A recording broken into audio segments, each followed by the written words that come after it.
আসসালামু আলাইকুম। ইরানে হামলা হলে ইসরায়েলের কিছুই অবশিষ্ট থাকবে না। ইব্রাহিম রাইসি, তিনি হচ্ছেন ইরানের প্রেসিডেন্ট। ইব্রাহিম রাইসি এই হুঁশিয়ারি উচ্চারণ করেছেন এবং বলেছেন, ইরানের ভূখণ্ডে যদি কোনো ধরনের আগ্রাসন চালানো হয় তাহলে ইসরায়েলের আর কিছুই অবশিষ্ট থাকবে না। খুবই কঠিন হুঁশিয়ারি।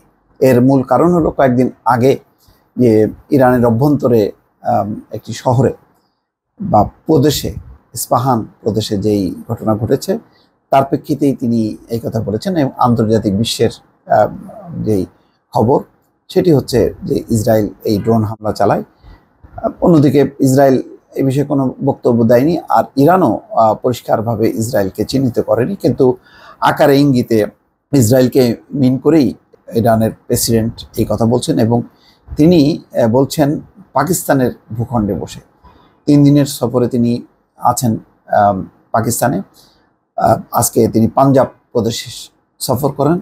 সেখানে তিনি গণ্যমান্য ব্যক্তি, শিক্ষাবিদ, সাংস্কৃতিক ব্যক্তিত্ব, এই সমস্ত বিশিষ্টজনদের সঙ্গে তিনি মত বিনিময় করেন। সেই মত বিনিময়কালে ইরান তার অবস্থান পরিষ্কার করেছে এবং একই সঙ্গে ইরান মানবাধিকারের কথা বলে পশ্চিমা দেশগুলো যে দ্বিমুখী আচরণ করছে, সেই কথাটিও তিনি সামনে আনেন এবং তীব্রভাবে সমালোচনা করেন যে একদিকে গাজায় হাজার হাজার মানুষ মারা যাচ্ছে, অন্যদিকে তারা মানবাধিকারের পক্ষে আবার সোচ্চার বক্তব্য রাখে, ফলে এটা দ্বিচারিতা। এইভাবে তিনি সমালোচনা করেন। খবরে বলা হচ্ছে যে 3 দিনের পাকিস্তান সফরকালে মঙ্গলবার দেশটির পাঞ্জাব প্রদেশে এক অনুষ্ঠানে প্রেসিডেন্ট উপস্থিত হন এবং পাঞ্জাবের অনুষ্ঠানে পাকিস্তানের শিক্ষাবিদ ও সাংস্কৃতিক জগতের গণ্যমান্য ব্যক্তিরা উপস্থিত ছিলেন। ইব্রাহিম রাইসি বলছেন, যদি ইহুদিবাদী রাষ্ট্রটি আরও একবার ভুল করে এবং ইরানের পবিত্র ভূমিতে হামলা করে তাহলে পরিস্থিতি ভিন্ন হবে। এরকম কিছু ঘটলে ইসরায়েলের আর কিছুই অবশিষ্ট থাকবে না, সেটা নিশ্চিত করে বলা যাচ্ছে না। মানে ইসরায়েলের আর কিছুই অবশিষ্ট থাকবে কিনা এটা নিশ্চিত করে বলা যাচ্ছে না। ইরানের প্রেসিডেন্ট আরও বলেন, চলতি মাসের শুরুতে সিরিয়ার রাজধানী দামেস্কে ইরানের কনসুলেট ভবনে হামলার ঘটনায় ইসরায়েলকে শায়েস্তা করেছে তেহরান। এ কথা বলার মাধ্যমে 13ই এপ্রিল ইসরায়েলকে লক্ষ্য করে ইরানের ক্ষেপণাস্ত্র ও ড্রোন হামলার বিষয়টি উল্লেখ করেন তিনি।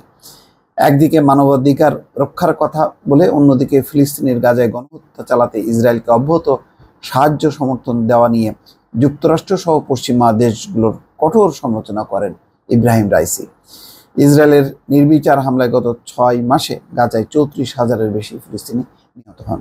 ইরানের প্রেসিডেন্ট বলেন, বর্তমান সময়ে সবচেয়ে বড় মানবাধিকার লঙ্ঘনকারী হলো যুক্তরাষ্ট্র এবং তার পশ্চিমা মিত্ররা।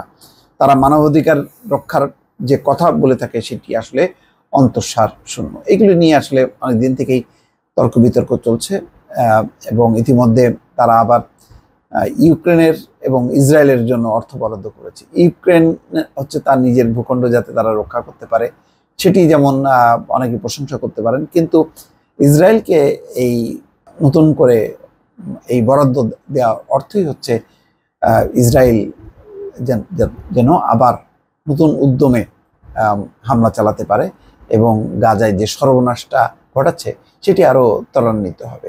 তো এই ইসরায়েলের জন্য এই বাজেট বরাদ্দটা আমেরিকার অভ্যন্তরে যেমন প্রতিবাদ হচ্ছে, তেমনি সারা বিশ্বে নিন্দার ঝড় বইছে। দর্শক, ভালো থাকবেন। আল্লাহ হাফেজ।